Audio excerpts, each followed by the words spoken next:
Cycling is my passion. I've been around the world cycling. I love to climb mountains, and we were in California with my son and some of my best friends in the entire world, and we were doing the Joshua Tree National Park mountain. And great day. We had done the mountain. We're going down the hill, and we were going fast. No doubt about that. Probably over 70, 80 kilometers per hour. And all of a sudden, my son passed me, and I said to him, you know, maybe we should slow down. And the next thing I know, I don't remember a thing.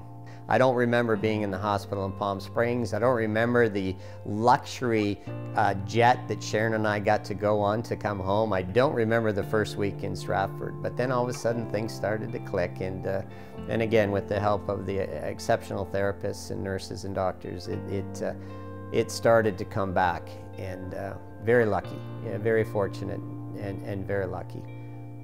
My brother was 46 years old, married with two wonderful boys, my nephews, beautiful wife, very supportive, and he was the life of the party. He was the guy who always made people laugh. He always made you feel good when you're in the room. If you spoke to Richard, you left with a smile on your face, and that's just the way he was. So Richard was having his challenges with depression.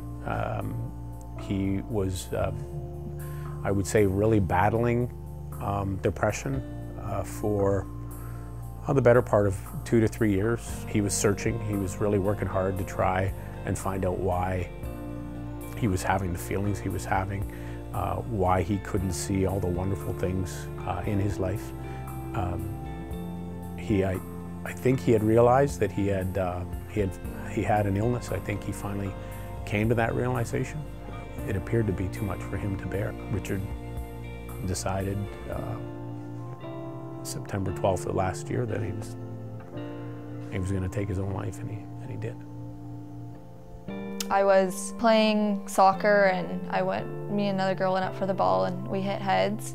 So that's what started it. And then since I was out of school and it's lonely, and I went to visit school, and all my friends were in the gym and in front of our gym, and I was just standing there, and a ball came and hit me right in the face. So it's just tough at my age, especially because lots of kids that play sports, they get concussions and they recover in a few weeks, and they don't really understand that why I'm not getting better. And with concussions comes like the physical part of concussions, but there's a big mental piece to concussions that a lot of people don't understand. And you know, there's a lot of dark days, and it's really tough.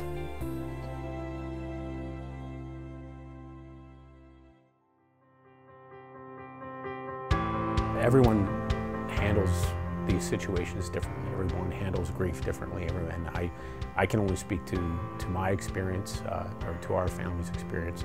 And we all agreed that we needed to talk about this. We needed to express this as probably part of our grieving process.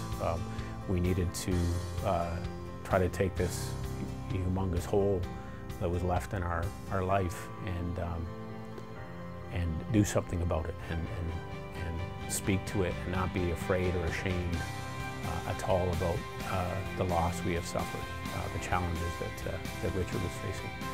Why our family and this amazing committee are working on the Brain and Mind Matters Community Fund is where I found the hole that was missing. Was that if you're a serious accident like I was, and you get into Parkwood because it's a regional center, you're going to be fine because they're amazing.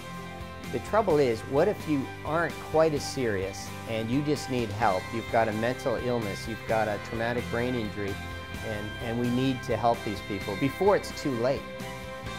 And it's too late a lot of times. I found all of my care outside of Stratford. I've been at Parkwood, which is a great program.